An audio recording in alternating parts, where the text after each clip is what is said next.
শিমলুগুৰি দৈনিক মাছ বজাৰৰ কদৰ্যময় ৰূপ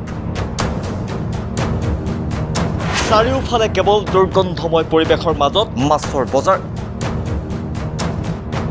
ঠায়ে ঠায়ে জাবৰৰ দম লেতেৰা পানী ফটা তিনপাতেৰে পৰে বৰষুণৰ পানী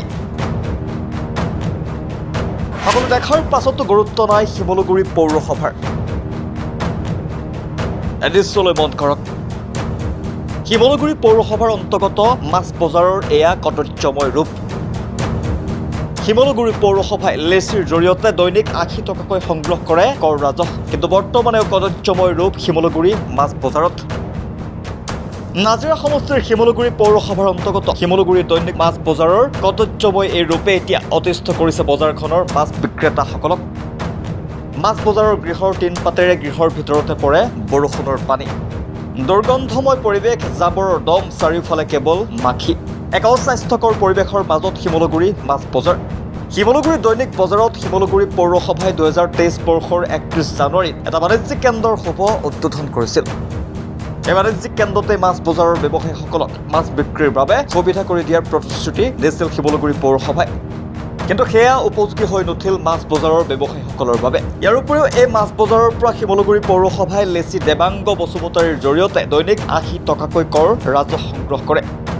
কিন্তু তাৰ পাছতো মাছ বজাৰখনক লৈ কোনো ধৰণৰ গুৰুত্ব প্ৰদান নকৰে শিমলুগুৰি পৌৰসভাই ফলত প্ৰায় ১৫-২০ গৰাকীকৈ থকা মাছ বজাৰৰ ব্যৱসায়ীসকলে মাছ বজাৰত মাছ বিক্ৰী কৰাৰ বিপৰীতে শিমলুগুৰি ৰেল জংচনলৈ যোৱা পথৰ দাঁতিত বিক্ৰী কৰিবলগীয়া হৈছে মাছ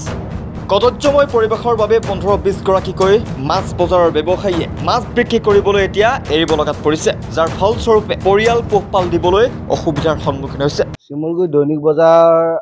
আমাৰ ব্যৱসায়ী প্ৰায় ১৫-২০ জন মানে আছিলে আপোনালোকে বৰ্তমান দেখিছে পৰিৱেশটো কেনেকুৱা নষ্ট কিমান লেতেৰা পৰিৱেশ হৈ আছে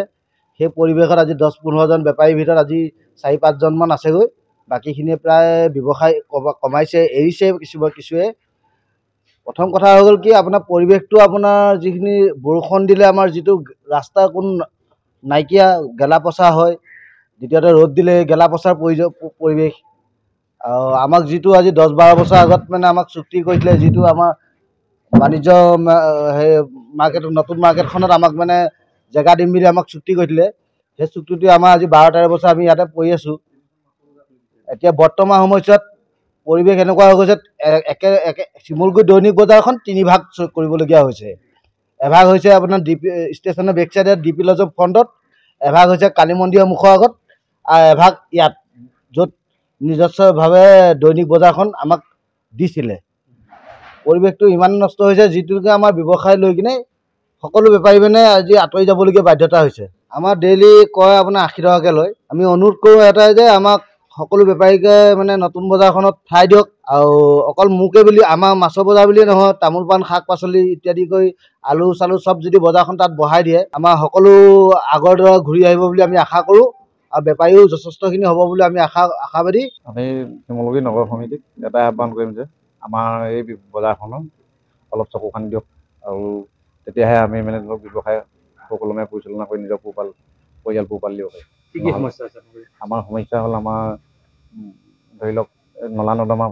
সমস্যা আছে জাবৰ জোঁথৰ আপোনাৰ ধৰি লওক সপ্তাহ জুৰি ইয়াতে পৰি থাকে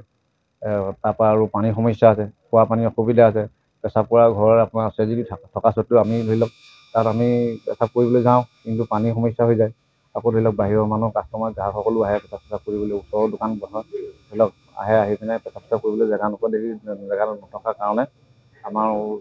মাছৰ বজাৰ ওচৰতে মানে আমি বেয়া লাগি ওচৰতে পেচাব কৰিবলৈ দিবলগীয়া হয়